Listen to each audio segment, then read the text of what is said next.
It's time for another Dirt Daily, and today I'm back in the shop with the Give-A-Way Gladiator. Today's project, new drive shafts. This is the Gladiator that one of you can win. Cal 4 Wheel is raffling it off. All the funds go to Cal 4 Wheel, which is an organization that fights to keep trails open in California. And every year they build a vehicle, work with a bunch of sponsors, and today JE Reel sent a brand new set of drive shafts for the Gladiator. Now, the factory drive shafts in this are brand new, so they would probably hold up for a little while, but the JE Reel drive shafts are beefier in every way. The shaft itself is stronger. It uses 1350 joints, 1350 CVs. Everything about it is beefier than what's in their factory. So today I'm going to raise this thing up, drop the old drive shafts, and show you how you can upgrade drive shafts in a brand new Gladiator.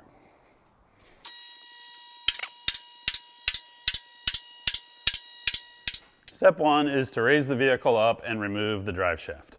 I put the transfer case in neutral so that I can turn it by hand easily. You also want to make sure you support everything, whether it's with jack stands or with an additional jack if it's up on a lift. And then we're just going to come through here and back these fasteners out. We recently had this apart doing the ring and pinion, so all of this stuff is just coming right back apart. These fasteners are going to be replaced, so don't feel like you need to save them.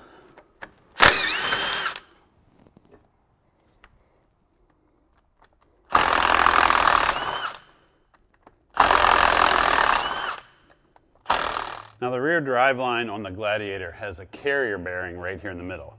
The reason they do that is because it's so long, if it was in a straight line, it would actually lose ground clearance.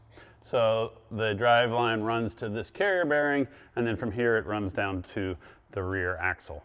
The JE Reel kit is the same, except that they also relocate the driveline over slightly because it's really close up against the fuel tank here, and then trying to get it more centered between the output on the transfer case and the pinion on the rear axle. So we're just going to remove the two bolts that hold the carrier bearing. I've already removed the bolts at the transfer case and the pinion, and then as this comes out, all of the drive shaft should fall right out.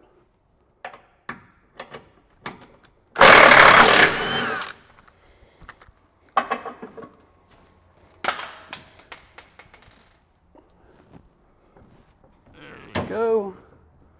And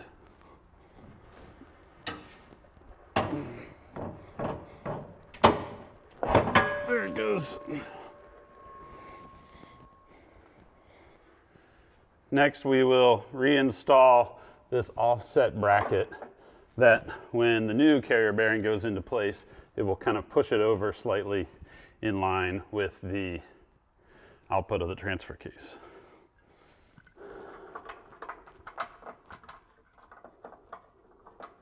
Next, we're going to remove the flange off the back of the transfer case.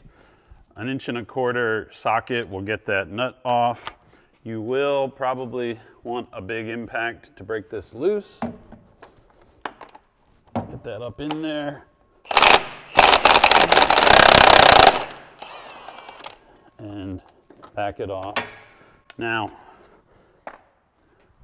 this flange is going to be replaced with a flange that looks like this. There is, however, a spot inside here where there is an O-ring that helps seal up to the back of the nut. And you can either try and get that down into this flange or put a little bit of silicone on the inner splines so that it seals up good and you don't have any leaks on the inside of the new flange.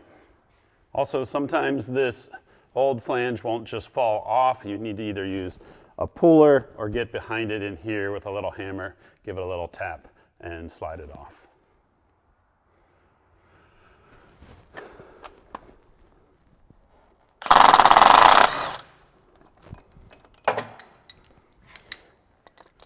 We'll pull this old flange out. This has like a dust cover. You're not going to replace that. You'll pull the O-ring out of the old flange. So after looking at it, we're not going to use the dust cover. We're not going to use the O-ring. We're just using silicone on the splines. That slides in there, and this nut's going to go in here. I'm going to put a little dab of red Loctite up inside there, and then we'll tighten that down.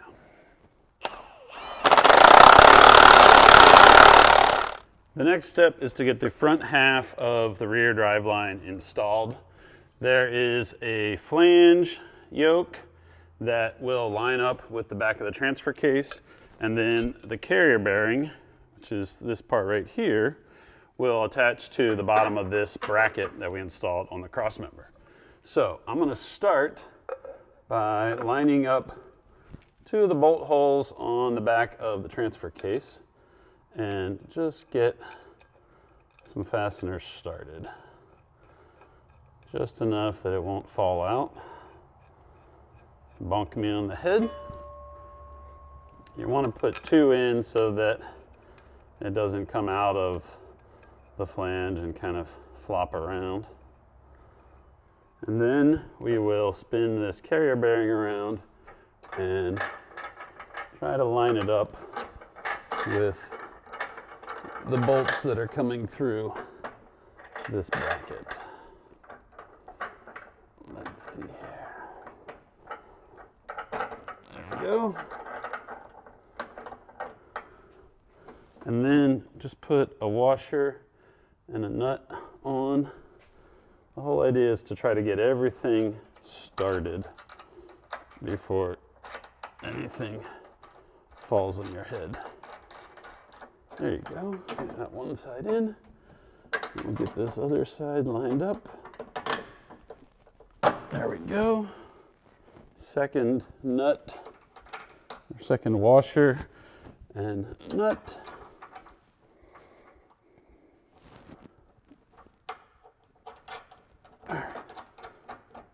Those are finger tight.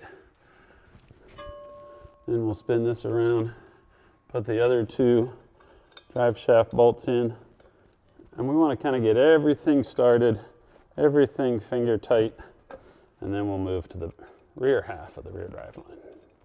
It's also not a terrible idea to put a little Loctite on the bolts. Moving on to the rear pinion. This flange that's on here is going to be replaced with a different style yoke. And ideally, we would have installed the new yoke when we did the new ring and pinion. Because as you recall, this pinion has a crush sleeve, and once you crush it, you don't really want to go past what it was set at, and you don't really want to loosen it up. All of that is in order to protect the bearings in here.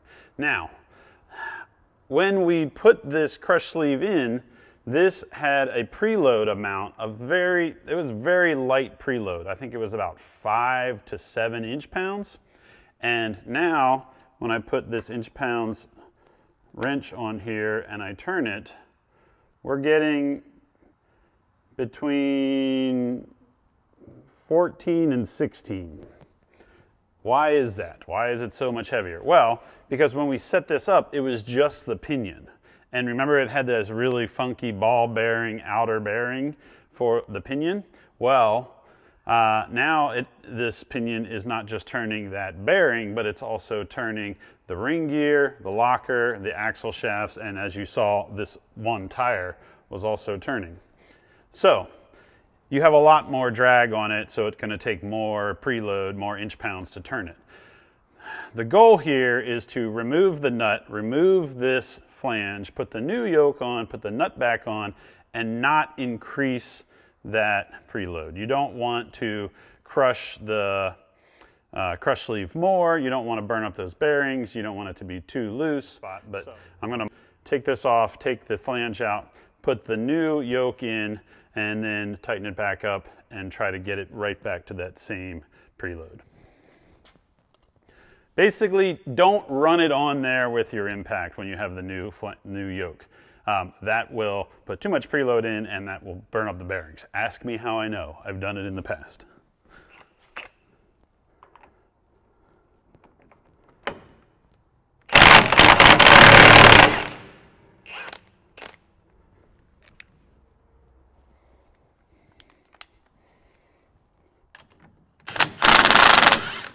There it goes.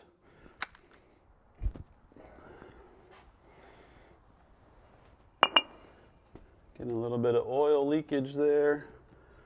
And then we'll come right back in here, the new yoke.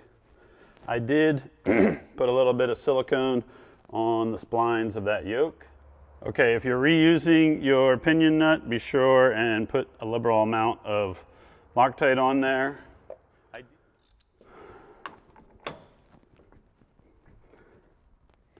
Put the pinion nut on, I put a liberal amount of red Loctite on. I ran it down until it was tight. I gave it like 2 little ooga doogas with my impact. Let's see where we are.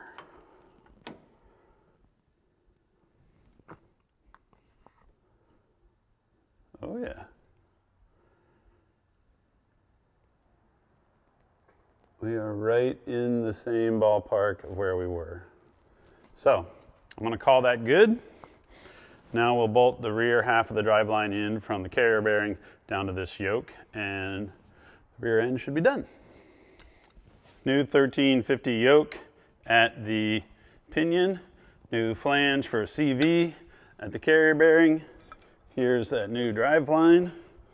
We're going to slide it in to this yoke and install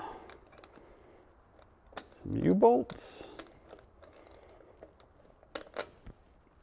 There we go. Maybe throw 1 or 2 nuts on there.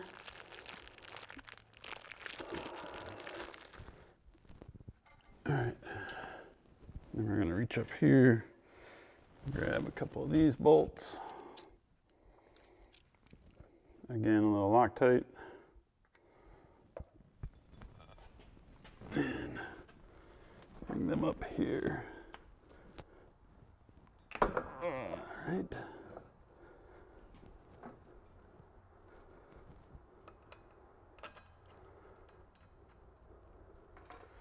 You also notice right here there's a red mark and a little V on both the CV and on the flange. That's probably where they had this assembled when they were balancing it. So we're going to put everything right back to that point.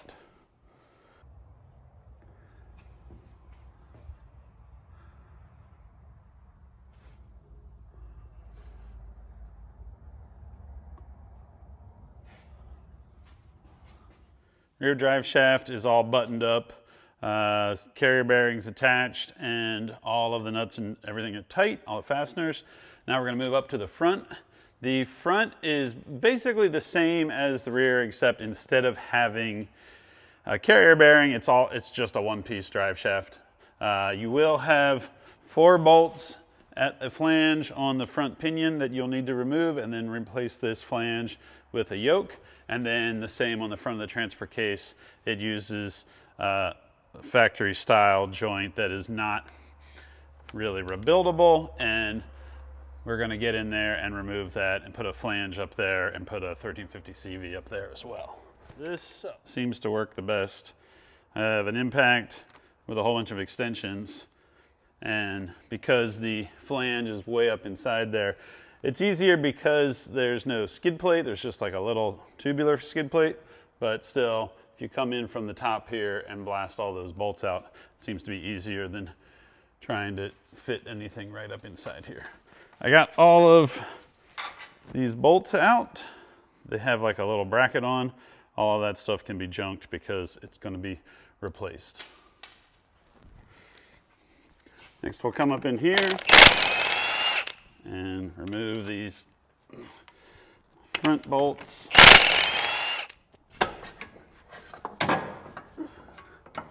All right, drive shaft, come on out here.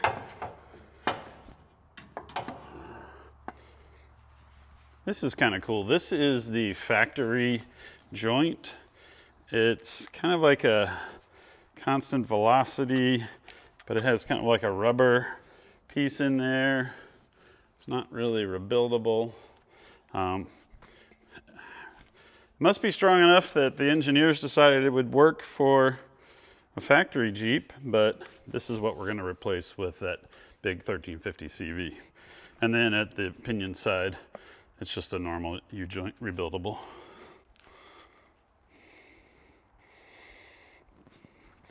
Actually, I don't even know that this is rebuildable. It looks like the caps are pinned in there. You can kind of just barely see. Your flashlight over here. You can see how the caps are pinned in. So I don't know that that's even possible to rebuild this. It might be that if you break a U-joint, you have to replace the whole thing. Oh, look at this. A little Jeep grill Easter egg hidden in the front drive shaft. So in the front, we're going to want to do the same as we did in the rear. We're going to grab our inch-pound torque wrench and spin this and get an idea of what our preload is, what our resistance is.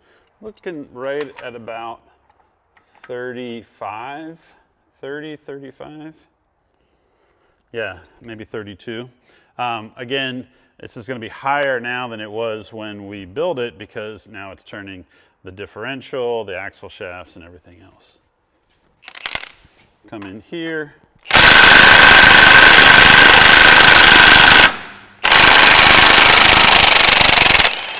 Back that guy off, reload. And we'll put the new pinion yoke in here.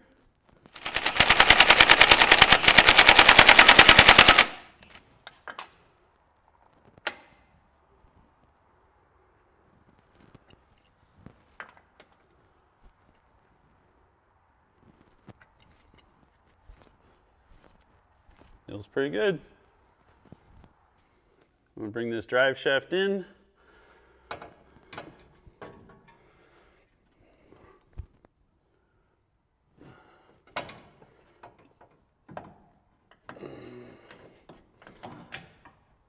There we go. Kind of just get this end set in place. Put a couple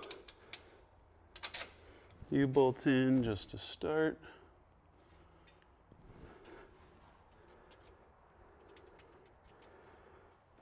Now we'll just come up to the new yoke that I put on the front of the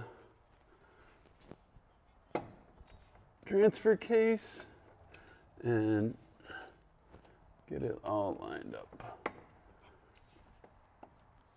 These 4 little bolts are probably the most difficult to get started. All right, I got the front U-bolts tight.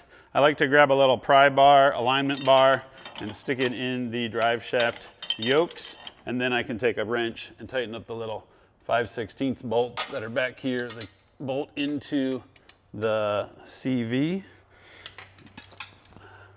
These are tricky. Sometimes you have to actually take a wrench and grind around the exterior of it so it can fit in the yoke around the bolts. There we go, I got it. And let me see here. Got it. Then we can refoam that. You're gonna do all 4 of those. Also, a lot of the drive lines have Zerk fittings on them. Like here's one in the slip spline. So you wanna make sure that you grease your drive lines, especially if you take your Jeep truck 4x4 out in mud and sand and salt water. Don't even go there if you can help it, but it's good to grease all that stuff up. Keeps it all spinning smoothly. All right, the Give-A-Way Gladiator now has front and rear JE reel drive lines. That's one less thing on the to-do list. Your to-do list should include go to the Cal 4-Wheel website and order some raffle tickets. The way it'll work, they will actually mail you the ticket and you fill it out and then you mail back your payment and the little stub so that in, I think, February at the Cal 4-Wheel convention, they can draw your name. Hopefully, one of you will be driving this thing next year and we can go 4-wheeling. Oh, and the other thing is, if you win the Gladiator, you also win an attendance. You get to go to one of the Jeep Jamboree trips. Jeep Jamboree USA, they have trips all over America.